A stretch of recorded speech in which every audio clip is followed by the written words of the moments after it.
some of the Sounds very sounds, far-reaching thinking. and there's still from that point on is probably I guess the west side of the lake as you go down because it's challenging to access. But there are plans that we've seen from BC Timber Sales for I think 2 or 4 more cut blocks in the future along that hillside. So that's going to be a huge priority area for us just because it is one of the last largely intact blocks of old growth. There were some really significant trees and forests, I mean all over, right? But within those cut blocks over there, we found cedars that were over 10 feet in diameter. And some of the greatest plant diversity I've seen in all the years in the forest. Just like pretty much every plant you can find in the plant guide. Yeah, there's a part where it kind of came down into a flat bench and a creek was flowing through. There's a lot of seepage and water, everything growing out of everything else. Just such a special place. So we're calling it the botanical zone. Something like that. And you can see the machines way up in the distance, like orange at the top of the hill, and there's one loader or something working over there. I'd say the 10 or 13 most recent cut blocks really concentrated on some of the best forests that were left. That place was, I mean, there's just a little bit more rocky and steep in there, but as we head up the valley, there was a lot of the productive growing sites that were picked off. Yeah, really big trees. And there's only more and more and more for every year. More roads to be built. Like TJ was saying, they'll go further along that slope that way.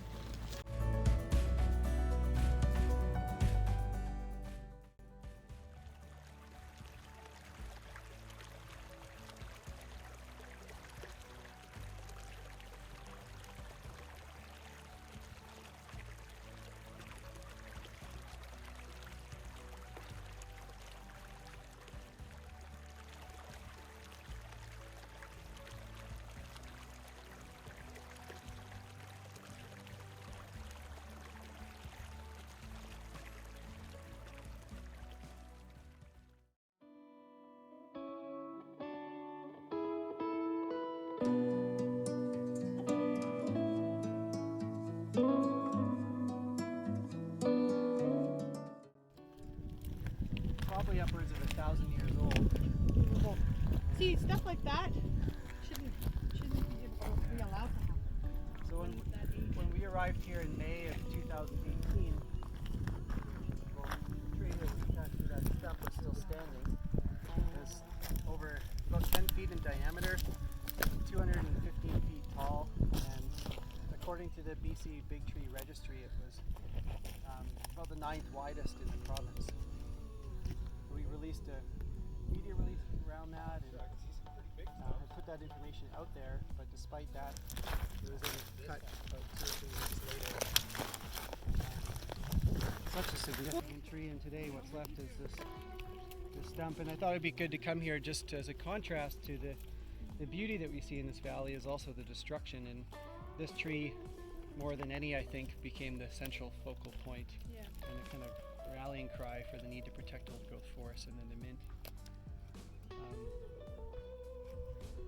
Very hard to find trees that big anymore, especially Douglas firs. So these smaller numbers of big forest companies were having more and more control over the land. So to counter that, the government took back 20% of the amount that you're allowed to cut every year in order to give opportunities to these smaller logging companies that can't compete with them. They can still remain standing and growing for many, many centuries despite having a rotten core. And with the cedars, having the hollow core is especially important for denning sites for black bears. They're finding now they're down on the South Island when they have very little old growth left, especially old growth cedars. In the CRD, they're trying to put like kind of big tubes in the forest, just things for dens for bears, and trying to figure out what they can use now that the big cedars are gone. They don't really seem to be too interested in these pretend dens. So yeah, their house is gone. And the government tries to say, or the Ministry of Forest, that these trees are rotten and they need to come down because they need to protect loggers or whoever is around them.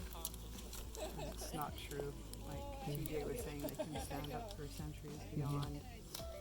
And then even when even when they do die, whether they're still standing in dead or fallen, they play a really important role in the forest as well, as wildlife trees. Mm-hmm. Yeah, exactly. Everything is recycled in the forest and serves a purpose. So you cut this down. Will it start growing in another area, or that's it? It's dead now. They don't re-sprout, so they will replant in these areas, but because of how quick the rotation cycle is of the forest, typically every 50 years they're recut again.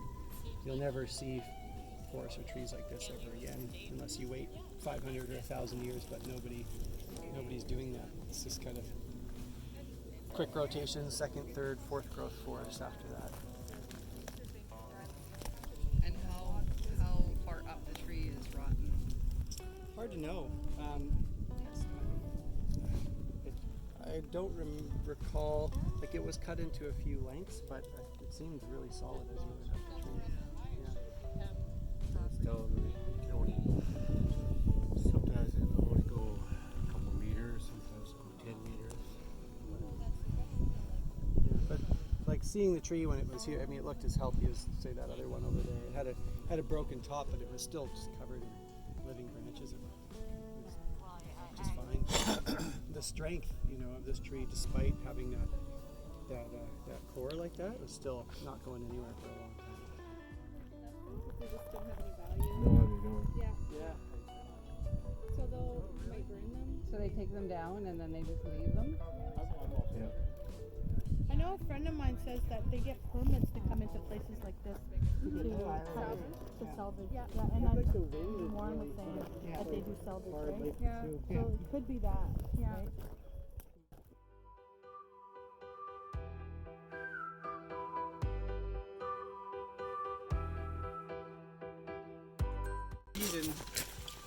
And Mike's team figures it might be just a napping error or something like that. The old growth came to here, but the winter rain stopped like just before the edge. It just taken it to there and gone up the slope. But because it wasn't, and they just cut this, so it's up to within like kind of 10 meters of the base of that tree, which but at least before you cut it, you go more in the forest, and now it's fairly exposed. But So you they're can not cutting in here anymore? no, this is off limit. If you look way up in the middle, there's a real dark green, scruffy top up there. Yeah.